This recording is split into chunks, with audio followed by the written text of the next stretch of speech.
All right, cool. Did you spend time like going to the sea? Are you like Yeah, a seasons person? I mean, Boston's like pretty cold, pretty yeah, cold. So yeah. yeah. Definitely a lot of getting used to the seasons.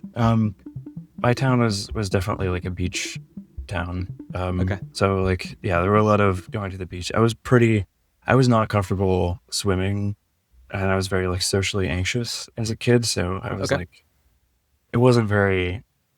I was pretty terrified of it, but I did enjoy it. I tended, yeah, I tended when I was a kid, I tended to focus more on like building sandcastles, that kind of thing, and Right. and Right. roaming along. There was a lot of rocks. Oh, I loved the rocks. It was very rocky beach, and there were these huge like boulders and stuff that I would scramble up and all the rest, Yeah. finding little nooks and crannies, disturbing the wildlife in the tide pools and that kind of thing. Um, Yeah. so yeah, no, it was good, and yeah, that was only about like 3 months out of the year, and the rest was pretty miserable, pretty cold. Yeah. Yeah. But Yeah. yeah, definitely enjoyed it while it lasted. And Yeah.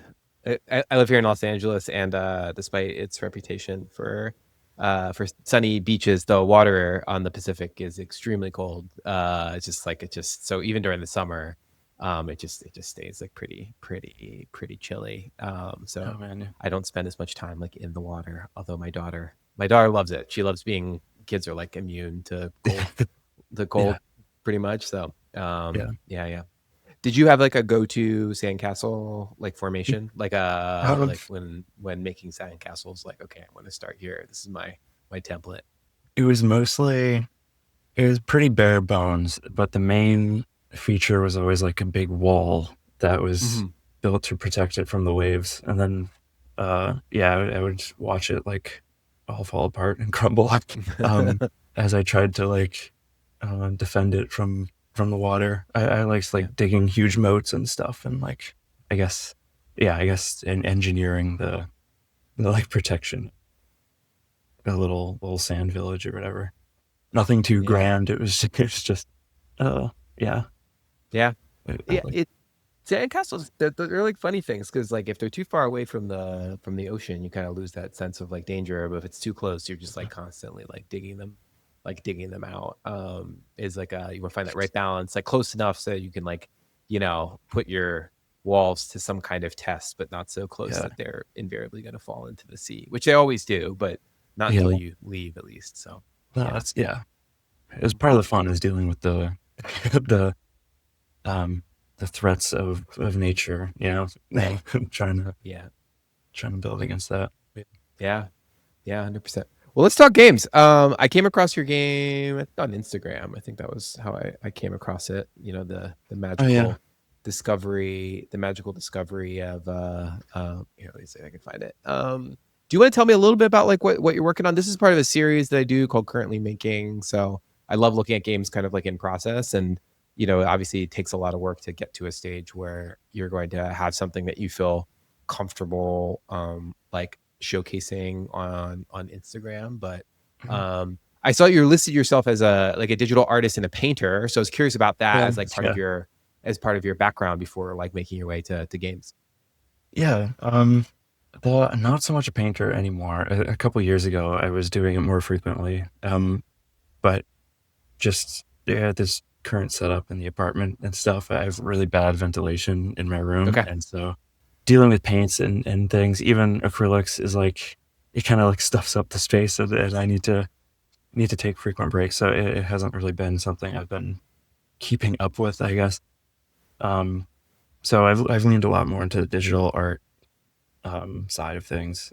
But yeah, I think just growing up with games, and I always wanted to like make a game or just like a world that could be immersive and stuff like that. So I don't know. I think I originally tried to find it in games and then got kind of dispelled with all the technical stuff for a bit and went into yeah, just focusing on this. I'm more interested in like writing and painting and traditional media, that kind of thing.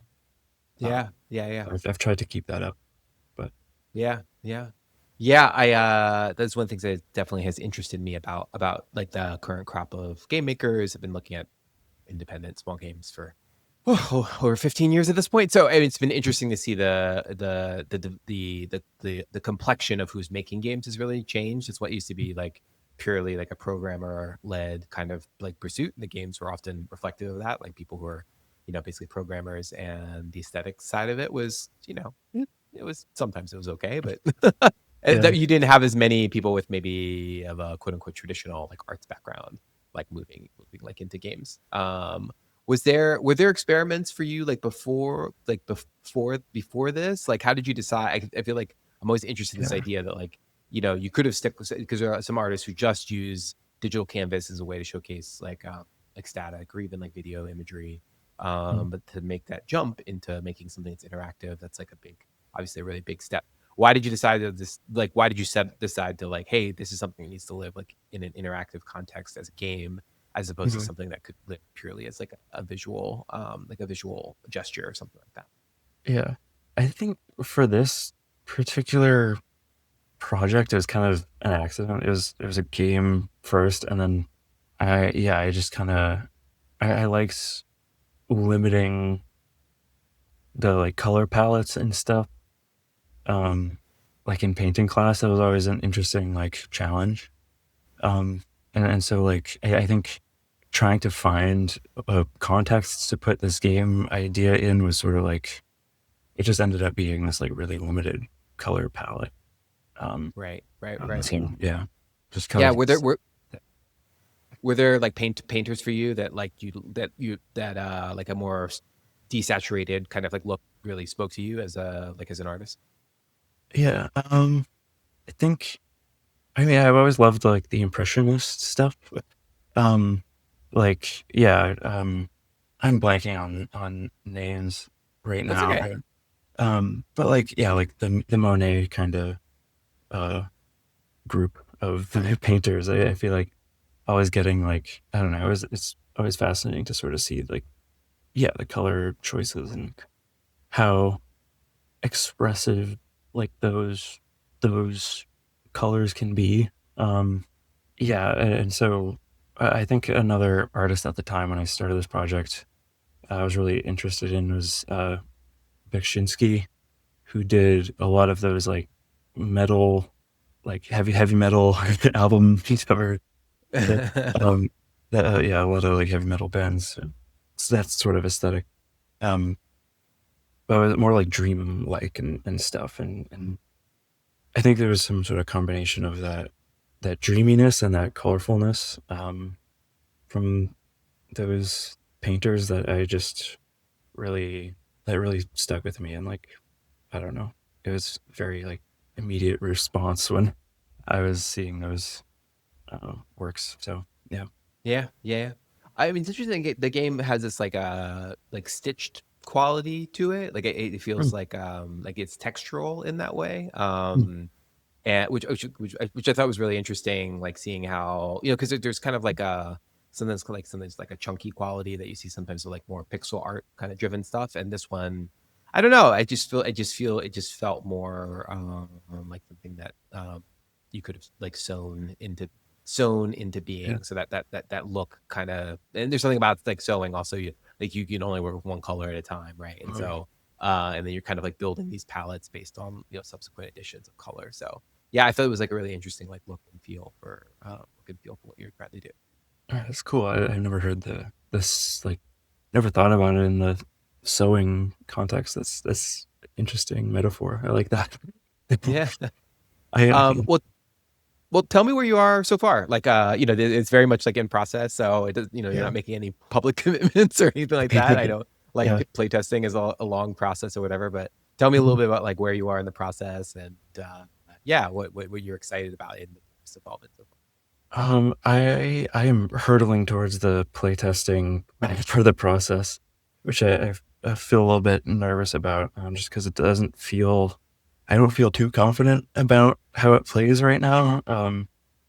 And I made this like commitment to Next Fest and stuff, and I think just for me mentally, like it's about time I get to this stage. So I've been really pushing for it. And Yeah. yeah, I guess just place testing, pre play testing, trying to get a demo together. I'm really eager to hear people's like feedback about it. Um, I think I'm expecting that there's going to be a lot to change, and a lot of things to tweak. Um, but yeah, sort of, I think I'm done with adding new features, and I think I'm like I think the visual identity has sort of solidified a bit. Uh, so yeah, I think right now it's just a push through all the technical stuff and like gameplay side of things. Yeah. Yeah. Yeah. How long have you been working on the game? Off and on for 4 years now, Okay. 4.5 Yeah. Yeah. maybe, or Okay. yeah, I know 4 years. Okay. Okay. Um, Yeah. Yeah. Yeah. It's like you never have enough time to like this. It's like you never have enough time to like you always want to be spend yeah, like you always want to be spending more time on it, but you gotta work a job and things like that. yeah, So yeah. There was a big dip too where I was just like, I don't know, I was feeling very like socially focused, I guess. And so spending time in my room, like programming a video game was one of the last things I wanted to do. It was like, so I took a lot of time off. I think for a big chunk of time yeah. for that. Yeah. But Yeah. Yeah. Yeah. I mean, I think these things don't always require, you don't need to be heads down like all the time. So, yeah, I think that it's okay to like take that time to do something else. Yeah, I mean, I guess, what are some things that you're like hoping to learn like from the play tests? Like what are some of the things you're going to be looking for? Some of the things to be looking for? um, I guess I'm hoping like there's this idea of fun that every game, I feel like a lot of like when people hear video games, they assume like fun and like something gripping and all the rest. Um, and that idea is very, I think, confusing to me, especially because like, yeah, I don't have other opinions on this project right now. Like, there's what people see in videos and things, but uh, so I'm hoping to get an idea of like how people enjoy it. I'm not really expecting like part of the interesting thing to me about this project is like not really is sort of like intentionally leaning away from that idea of optimizing for fun. I Yeah. think a lot of my favorite games have been either purposefully or negligently like unfun. Um, and yeah, I just think I don't know. I think it's more important to me to follow like the creating the world and having it be immersive and having this be like a digital object. I like to refer to it as sometimes it's just sort of like something that exists as itself and is not necessarily optimized in any way. But I don't want to create something that's just like miserable for people to experience too. I want to know like what that sort of balance is. So yeah, I'm hoping to get feedback on like, if it's something that people spend 30 minutes with and then they're like, wincing to boot it back up again. Like I want to sort of know why that would be happening and like, try to put in some maybe more fun elements, um, that kind of thing. That's just what I'm mostly nervous about right now. Right, right, Hoping right, we'll right, right. learn more about that. Yeah. Yeah, yeah. No, I mean it's very it's interesting, I think, that like this we don't really have a word in English to describe like fun, because fun carries these like immediate, these like very specific connotations, like very very specific, I think, connotations for like what we expect from games. And like what they actually are, it tends to be a little more, I don't know, tend to be like a little bit more, a little more fluid, I guess. Like we don't, I think there's often this challenge that things need to be like fun in a particular, in a very very particular way. And yeah, I think looking for new language or new ways to describe those types of things. I think the big thing is just it needs to be like intentional. I think Mhm. that's probably like the big thing is like it needs to Yeah. be intentional. It's like if it's going to be designed, because I think that's something that we sort of forget about like early video games that were like very hard is like it was a very new, it's like very new, a very new medium, and so like and they're not getting real time feedback, and like so I think we sort of forget we definitely like forget that like definitely forget like these early games were not intentionally designed the way that like a Dark Souls or from software games. Those games are designed to be like very unfun in a traditional sort of way. Yeah. So yeah. Yeah. Anyway, yeah. Can you tell me a little bit about the world that you're trying to build with Gossamer Matrix? So just in terms of like what you're thinking about in terms of what we're seeing on screen, if you've gotten that far. Yeah. I have like I don't really feel like I'm gonna present this in any way with like in the game, like or lore wise or whatever. But I kind of like the base that I'm building the game off of is this that I feel like, I don't know, this idea of like corporate militarism, I don't know what you'd call it, has always like been interesting to me where like these companies in the future like hire militaries and stuff and to like, maintain their shareholder value or whatever. It's just like bringing it up into this like violent forefront. I just think that's an interesting like sci-fi idea. Um, and so I wanted to play around with that a bit. And so that's kind of like the main thing is like this basically, you know, like the flooding has reduced land size from like climate change or whatever. And so all these cities are like condensed into these really tall buildings that are each owned by um, different companies. And then each building is like protected by these militaries and like thinking about how, the conflicts that will arise between them. And I guess like the inciting reason for the player to be there is that they like are in this like corporate um military as like some peacekeeper, and then like some business deal goes wrong and the building is taken over or something, and so you have to uh basically fight your way through the building to like save your company or whatever. I thought that was a fun little like plot to work with. That's pretty much what I'm going for. But yeah, it's Yeah. just like corporate militarism, Yeah. hyper violent future. Like I don't know. Yeah, I mean, it's interesting with like the like corporate. My wife and I have been finishing the Criterion's had like a set of like corporate thrillers kind of like through the years. So like Interesting. the firm, and we watched The Deal, which was Christian Slater, Michael Clayton, The International. It's very interesting. There were a bunch of films that were made sort of right before Michael Clayton being one of them, and this other film, The International, with Clive Owen, which focuses on like money laundering at a bank. And it's interesting to look at that genre of either corporate comedies or like the Hudsucker Proxy, but the way that businesses are depicted in film often, does reflect whatever contemporary anxieties we have about what's like happening inside of a business like Jacques Tati's like Playtime, for example, which is like sort of about this shining new city that's sort of like absurd in some ways, and because there's this new kind of like man in the gray suit, like this automation that's happening, and that film kind of pokes at that. So it's interesting, like setting like using the office building as a place to kind of like poke at whatever you might be thinking about what happens at the office, whether that's like office space,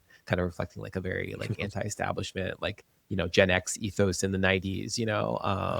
So it is interesting to think about like the office as a site for games to explore. If only because I feel like games don't really spend a lot of time like in Yeah, well, we yeah, don't really man. spend much time in like an environment that I won't say most people, but many millions of people spend a lot of time Yeah, in an office environment. yeah. Yeah, Severance, another good example too. Yeah, I actually just started Severance. I kind of wanted to like, yeah. I mean, a lot of my friends were talking about it and stuff, and um, I wanted to investigate that sort of like corporate horror feeling in media. Um, there's also with like video games, the Stanley Parable kind of gets at Yeah. that, where it's like, I don't know, I don't. It's just that like corporate drudgery, and then getting like stuck in a maze, and having to go against what your presumably like this boss figure or whatever is telling you to do. Like I just think that's just a fun little thing, and I think a lot of people can relate to it now, because that seems to be Yeah. what a lot of people find themselves in, or like these weird office buildings um, that just kind of exist in for that. Yeah, yeah, yeah. No, that's extremely true. Like there are just so many office buildings. They're just Yeah, like yeah. just big office buildings. Especially now given there's a huge housing shortage, nationally, and we have all these like giant office buildings or kind of, things that are empty or just like sitting on commercial real estate and whatnot. So yeah, I think it's a very interesting place to explore with games, given how rare it is to explore it in games, given the variety of settings, to pick something that is like so like quotidian in a way, we sort of take for granted. It's an interesting place to play. Mhm. Cool. Um, yeah, I'm trying to think if there's anything else. What is the thing you're, aside from like the playtest, anything else that you're like really like nervous about developmentally? Um, yeah, I guess, yeah. It kind of goes hand in hand with the playtesting. Um, the like the enemy behavior and all the rest. Um, I don't have too many big plans with NPCs and things. But I want interesting stuff to happen with the enemy soldiers and whatnot.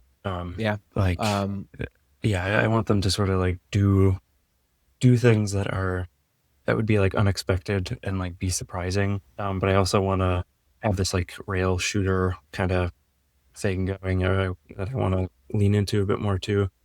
Um, with like scripted enemies.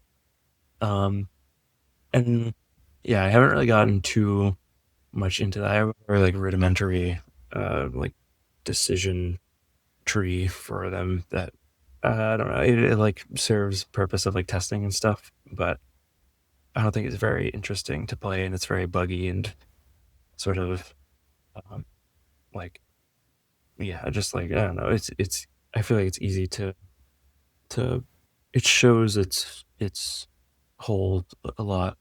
Um, and so I like part of the thing before the demo is coming out, is I'm gonna like investigate that area and try and try and make them more interesting, yeah.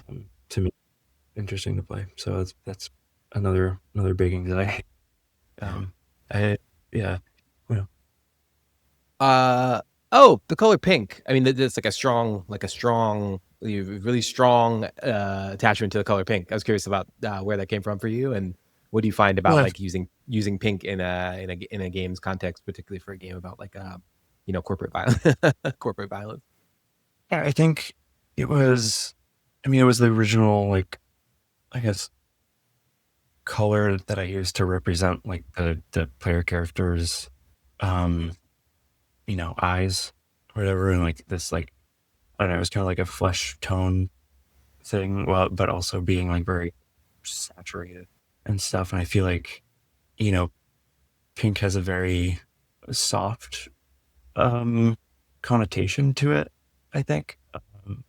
And so I think thematically it plays into this idea of like violence in a way where it's like, yeah, it carries that, like, I don't know, like soft fleshy kind of, um connotation. And so apart from it being just, I don't know, well, like one of my favorite colors on the palette, it kind of was like I was featuring the eyes a lot in a lot of like promotional things, screenshots, that kind of thing, and it just became like a natural background to it. Mm. And because the eyes are so prominent, I just kind of rolled with that, color as like the color for the game. Um, yeah. Yeah. Yeah. Yeah. I'm trying to think of other games that come at like such a strong, I mean, I guess there's like the legacy of like girl games and things like that from the '90s, but yeah, I think coming forward with like such a strong like that this is kind of like the universe of the this is the color that you're kind of like swimming in. I think is a really interesting approach. Mm, Yeah. thanks. I guess the last question for you is, you work an office job, I'm guessing, Yeah, I mean, and I was curious if working this game has changed how you think about yeah. changed about how you think about your current office job, given that you're in Yeah. a much more fantastical one. It's very like I feel like I've gone back and forth with it. It kind of depends on the day because on the one hand, it represents like this job that I'm not particularly like thrilled about, you know. Um, and so it's like I don't. It's like in that way, it's like a very negative sort of thing. The walls are mostly just like white. The floor is some you know normal pattern. It's just like very drab, but at the same time, I feel like I don't know. I get along with a lot of my coworkers and stuff. It's nice to see people in the hallway and whatever, and like say hi, that kind of thing. Like I feel like it's a very gentle space. My office is, and I work for a university too, and I feel like I've never worked like a big corporate job, so I don't really know what the culture and like a finances building or something would Right. a sciences office would be. But I've heard that like university is much more laid back and is chill, or academia, yeah. Yeah. So like yeah, I think my experience is a very positive one. Apart from as somebody who works IT and like stuck in the basement with like uh very little daylight, that kind of thing. Right. Right. Right. So that's not ideal. But yeah, and definitely it helps me think about level design, and I think it's like being sort of immersed in that environment kind of I think helps me. I don't know, pinpoint things architecturally, like I don't know, weird rooms that are sort of tacked on to other rooms um, in weird ways that I wouldn't have guessed. Like there are maintenance rooms that are sort of just like are built off the hallway in a weird way, and for a long time, one of the floors of the building was empty, and so it was always like dark, and there were boxes and um, old desks and desk chairs strewn around, and it was fun to walk through there. It gave a kind of like scary vibe um, that I'm interested in investigating in other ways. Yeah. Um, Yeah. so Yeah. yeah, but it's yeah. I think it's definitely informed um, some of the design approaches I've taken. The vending machines are definitely like inspired by that. Uh, I think the vending machine is a very like on slow days. I'll just like think about getting a snack from the vending machine and have to stop myself because it's like very overpriced and it's like I don't know, kind of weird snacks. Like there's like a sausage. There's like something that looks like um, like a beef jerky kind of thing that I'm always like suspicious about. I don't know. I I don't know why somebody would buy beef jerky from a vending machine that's been like sitting in there for some unknown amount of time. Um, and so like that kind of like unsettling, um, like snacks. I don't know. And the vending machine has been like it has sort of inspired how I approach designing the vending machines and sort of the food um, that you're able to buy and stuff. Um, yeah, I don't know. Yeah. Yeah. Yeah. Well, keep an eye out for vending machines when Gossamer Matrix finally Yeah, drops. But yeah. yeah. Well, thank you so much for making time. I really Yeah, appreciate it. Good of luck course. with Thank you. development, and yeah, we'll talk soon. Sounds good. Yeah, thank you for having me. I'm Uh, honored to to be on the interview.